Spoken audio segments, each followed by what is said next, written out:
G'day there guys, Marky here, and welcome back to another episode of r/Am I the Asshole? With that said, I want you to sit back, relax, chuck a prawn to the barbie, and let's get right into it.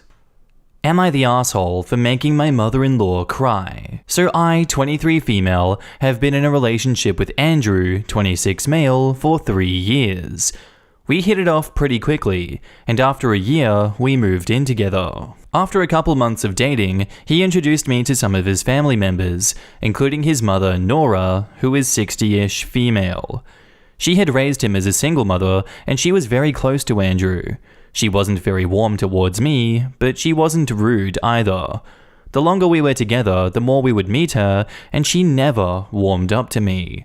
After a while, I realized she just didn't like me, and yes, I was disappointed, but I tried not to think about it too much. I had mentioned it to Andrew, and he said that's just how his mum behaved with his past girlfriends, and that I shouldn't worry. On July 9th, Andrew and I organized a small get-together with Nora, his aunt Melinda, Chris and Tiff, his cousins, and my mother, Cindy. My fiancé and I wanted to announce our pregnancy, as I am 4 months pregnant. When we gathered everyone and told them, they were ecstatic and congratulating us except Nora. When we went to her, she hugged Andrew, congratulated him, and barely acknowledged me. I just walked away because I knew that they would start talking, and Nora excluded me from the conversation. And I went towards Andrew's cousins, who I'm close to. We talked about the baby's gender. We want it to be a surprise. How I would decorate the baby's room. You know, normal baby chatter. I was with the cousins, but I was still within earshot of Andrew and Nora, and noticed that she was excitedly talking about how she would take such good care of the baby because she's always been a mum at heart. I'm not going to lie, I probably overthought, but that last comment pissed me off. She kept talking like I wasn't in the picture. By the end of the get-together, I was mad and waited until she left to go talk to Andrew. I told him I thought her comments were weird, and that considering she never liked me, it just feels like she thinks she's going to replace me. Andrew just said that she wants to be a hands-on grandmother as it's her first grandbaby, and that it's not that deep. Yesterday, on July 15th, Tiff sent me a message asking me if I knew that Nora was telling her church people, I'm not really religious, I don't know if there is a proper term, that she was being blessed, and she would welcome a baby into her life because God could see how much love she had to give back, that she would name it after her grandmother, and just a bunch of nonsense.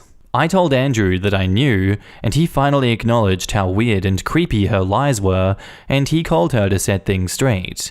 He told me she started crying, and that he felt bad, but I felt like she's just plain crazy and is trying to guilt-trip him. I sent her a message that, as long as she can't accept that I am the child's mother, and to respect me, she won't be in the child's life. Melinda said that I went way too far, and that I had no business attacking her faith, which I don't believe I ever did. So am I the asshole? I'm gonna go with absolutely not the asshole for this one. You don't deserve to be disrespected like that, and then to be attacked and guilt-tripped because you attacked her faith, which, yeah, I don't think you ever did either. Saying that you're the child's mother and to respect you does not involve her faith at all. I don't think that there is any reasoning with this person after that series of events, and to me, just right off the bat, I'd say it's a good case for limiting contact to potentially going no contact if this behavior continues. The fact that she has a history of doing the same thing to all of his other partners is very worrying. I don't trust like that, not the asshole. And now in the comments, you didn't make anyone cry. Your boyfriend told it like it is, and she got upset. That's her problem. Good news, he's on your side and up to dealing with his mother. That's as it should be. Melinda and anyone else can step off. And OP replies, I was so worried that he would downplay it again when I told him, but he just couldn't believe it and immediately confronted his mother about her poor behavior, so I'm glad. The church thing is weird and annoying. I'm totally on your side. My mother is very religious. I'm atheist, as is my ex, and when we announced that we were having a kid, my mother ran around proclaiming that it was because she had prayed so much and that God had answered her prayers. My ex was like, "Your mum thinks that she had something to do with me being pregnant? That's creeping me out." I had to tell my mum to lay off that line of chat, and she got all hurt. But she was often hurt by me not being religious. My mum never understood why anybody would have a problem with it, and she honestly felt that she had helped us have a child. Religious people find this completely normal. Not the asshole, and never leave her alone with your baby because she might take it and disappear. And OP replies, "I don't think I'd ever feel comfortable with leaving my child with this woman, but I'm very worried that unless we cut contact with her, she could do something very dangerous, like claiming she's supposed to pick up my child from school." In a situation like that, just make sure the school knows that she is not authorized to pick up your child. Same for daycare and childcare. I'm trying to figure out when you attacked her faith, not the asshole. Telling her to back off and setting boundaries is not attacking someone's faith. The lady is crazy. And OP replies, "The faith bit really confused me. Just because she said those insane lies in church doesn't mean that I should respect it. Thanks." I think, to her anyway, attacking her faith means making her look bad at church because God was giving her a baby, but now he is not, and it's all your fault. And now, onto the update. Mother-in-law shows up at my place, and I kick her out. Basically, after her scene on the phone with my fiancé, she spammed his phone with texts saying I'm the crazy hormonal pregnant lady, and then she went very quiet. He didn't block her, she just stopped texting. This morning she showed up. My husband was at work and she knew that, claiming she deserved an explanation for how she was being treated, that she only had the baby's best interests at heart, and that trying to stop that would be going against my child and being a bad parent. I told her that I was done taking her attitude, and that she isn't the victim, and that she was delusional for thinking she could treat me poorly and still be around my baby. Thank you to the user commenting that, "You all really helped me see the situation clearly." Calling her delusional really upset her, and I knew she would just start her victim rant, so I showed her out. I had actually let her in. She doesn't have a key and never will. I called my husband before she would have a chance to do so and changed the entire narrative to make me the bad guy. I told him he either gets his mother in check or I will be going away until the baby is born because I'm not dealing with the stress of having a crazy woman around. He said he understood and he went home early. My husband and his cousins are on my side, but of course his aunt and mother-in-law are the same. I blocked them both. Aunt kept sending messages telling me I needed to apologize. Like someone recommended, we're going to put them on an info diet. Unless they apologize sincerely and there is a change in their behavior, which I highly doubt, they will not have access to my child, and I will only let them know the bare minimum. I'm honestly not delusional enough to believe that this is the last of it, but I feel like I can take a break from them for the next few months. I will update. Edit. Thank you to everyone for the amazing amount of support. It's very heartwarming to read. There's some confusion regarding some stuff, so let me try to clear it up. I'm not married to my dear husband. He's my fiancé. We always pushed back the date because of COVID and how hard it was to travel since my family isn't from the US, and surprise, surprise, mother-in-law had a problem with all of our ideas. The person who let me know what she was saying in church is husband's cousin, who is also the auntie's daughter. She's on my side because she knows me well, and she immediately realized my mother-in-law's conversation with the church was extremely off. After I kicked my mother-in-law out, I talked with my dear husband for a while, explained to him everything in great detail regarding his mother's behavior, and he is very shocked and apologetic to have brushed it off in the past, so that's a huge relief. He asked mother-in-law to apologize, so she went completely silent and hasn't texted again. I'm thinking that the cousin might have talked to her mother, the auntie, because she hasn't texted my husband either, so maybe, hopefully, she understands the issue. And now in the comments, that wasn't just future grandmother coddling, that was steal your baby and flee the country levels of creepy. Yikes. She husbandified her son, and she thinks of his and OP's baby as being theirs. Source, I have a Reddit degree in psychology. My guess is that we haven't heard anywhere near the last of this situation. I'm just glad that OP realizes that too. Who the hell thinks that they get a choice in the name of someone else's baby? Unless they want to call them something stupid or awful, you go, oh, they look like a insert name, and that is all you get to say. My mother-in-law told me, in the hospital the same day as giving birth, you're not going to use X name, are you? I didn't even pick the name. My husband, her son, did. And then when my brother-in-law had a kid, I overheard her telling the sister-in-law that she shouldn't worry about the name. No one has a say except her and brother-in-law. That's just so weird to me. What's wrong with people? Don't worry, I know you're giving birth, but you don't get a say in this child's name. Oh man, this is gonna have another update where it turns out her husband has been secretly pacifying his mother instead of telling her to back the F off, isn't it? I feel sorry for men raised to have an unhealthy, intertwined relationship with their mothers, but they have to find their spine at some point, because oof. He should have set her straight the second she started talking about taking care of the baby and being its mum. I wish horrible people would be more honest.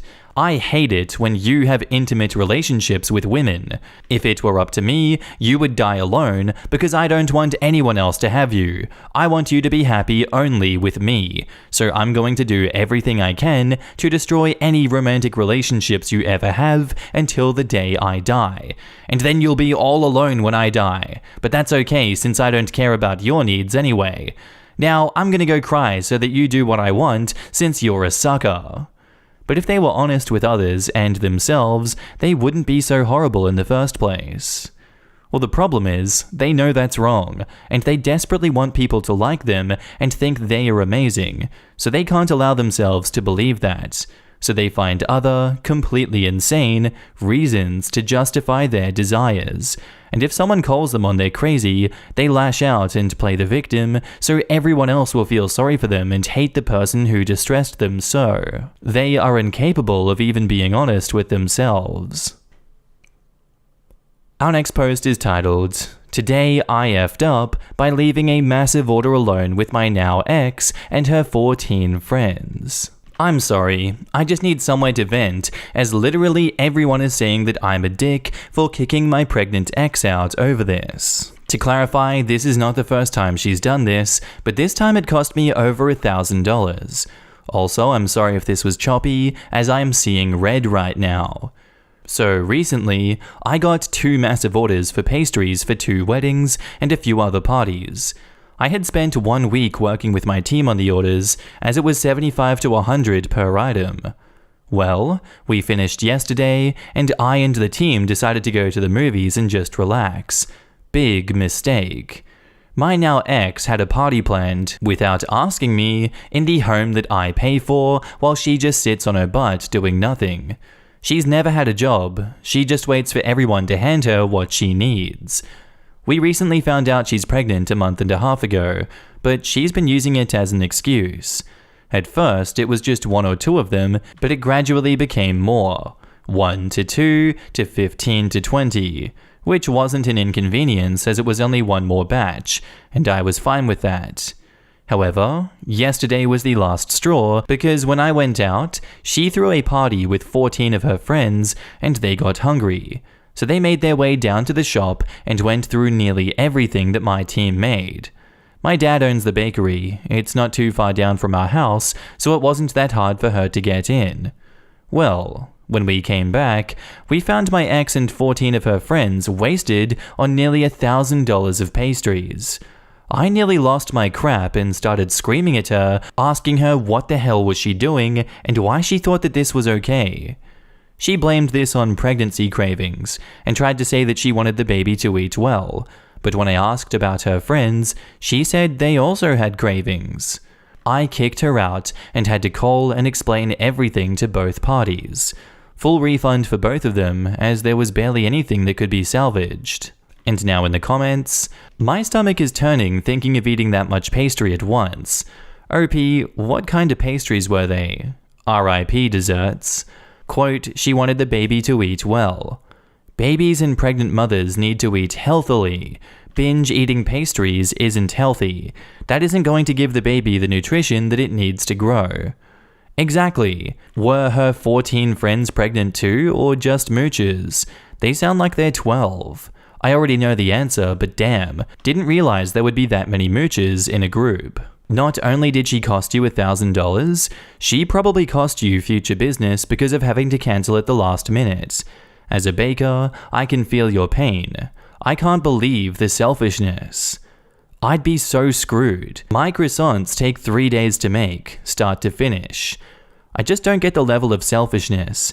It's one thing to pig out on food at home 2 or more people share. It's another to go to someone's place of business with friends, eat their work, all without telling their partner. It's selfishness to the point of malice. I've literally had dogs and cats that were better behaved and knew to ask before taking random food. And added to that 1,000, that's a week's worth of wages paid to his team for essentially nothing. Press charges ASAP. Get any footage you can use. Any sort of text messages regarding this saved. I'm sorry for your kid, but honestly, any woman like that is not someone you want in your life. Agreed. As she's no longer his partner, and obviously didn't have permission to enter the shop, this is easily trespassing and theft. If someone calls you a dick over this, tell them to go suck one. You're in the right. Screwing you out of $1,000 is bad enough, but screwing with your job at the same time is just turd topping on the turd sandwich. And now on to the update. She ended up calling me on her parents' phone at around 7 to 8 AM, screaming at me for posting our private lives for everyone else to see. She then proceeded to ask me through crocodile tears if I would press charges on her and her friends for having fun. I replied yes, and as I was about to hang up, she brought up the child, as to which I told her to get a paternity test, or if not, it will not be my problem. She then tries to manipulate and gaslight me, crying, saying it was just her being hospitable to her friends, and that it was rude of me to yell at them and kick them out. She then proceeds to cry about me not caring about her, and I just hung up and blocked her. As of right now, I'm fixing to leave for the PD, and I hope you do come, Maddie. With the evidence I have, you'll be arrested on the spot. Also, I've seen this in the comments a lot, so to clarify, 1. Wasted on sweets, not alcohol, and 2. Yes, I did use a condom every time. However, a few of them broke, and I assumed nothing of it, as she was on birth control. I feel like this was just planned, or she was sleeping around. Either way, I'm still going through with the charges. There are too many comments to go through, but these were the questions I saw the most. Also, thank you for the support. It means a lot. Final update, July 18th. As of right now, this will be the final update. When all the legal proceedings finish taking place, there will be another update. I'm tired as is, so I'm going to keep this short. This goes in order. 1. She tried to break in and vandalize my home while I was making the report, and she got herself brought to the station. 2. The truth came out, or at least part of it. She was never pregnant. The test she took at the PD proved this, which led her to possible charges of miscarriage, to which she had to openly admit that she was never pregnant, and only trying to make sure that I didn't leave. We had no problems before, so I don't even understand why she did this. 3. Along with charges for the damage to my house, I will be pressing charges for the costs on her friends as well. As of right now, she's sitting in jail waiting for the court day. Now I'm going to take a much-needed nap. Good night. And now in the comments, this is up there with the sister-in-law that ruined the ravioli. Making pastries is such hard work. To just gorge yourself on $1,000 worth of products your significant other has made for work is unhinged. I'm glad this nice baker boy didn't get baby-trapped by this psycho. Bullet dodged. I hope he finds someone worthy of sharing his pastries with. We never had problems before this. I'm finding that really hard to believe. We never had any problems that raised any red flags for me because I'm colorblind. Charges of miscarriage? They made her take a pregnancy test. The police. I mean, F this chick, but we all deserve rights. I had to take a pregnancy test, years before Roe v. Wade overturned and in a blue state when I was arrested. I'm fairly sure it's for medical purposes. That way, if you have a medical emergency, they are aware that the pregnancy exists and will treat you accordingly. Charge of miscarriage though? That's new. If that means what I think it means, that's screwed up. No one deserves that, no matter how shitty a person they are. Horrendous twist at the end there with this charges of miscarriage bullcrap. Not sure if this has gone the way OP had thought. And that's where I'm going to leave this one for today, guys. I do hope you enjoyed. If you did, let me know what you thought of it down below, and I'll see you in the next episode. Bye.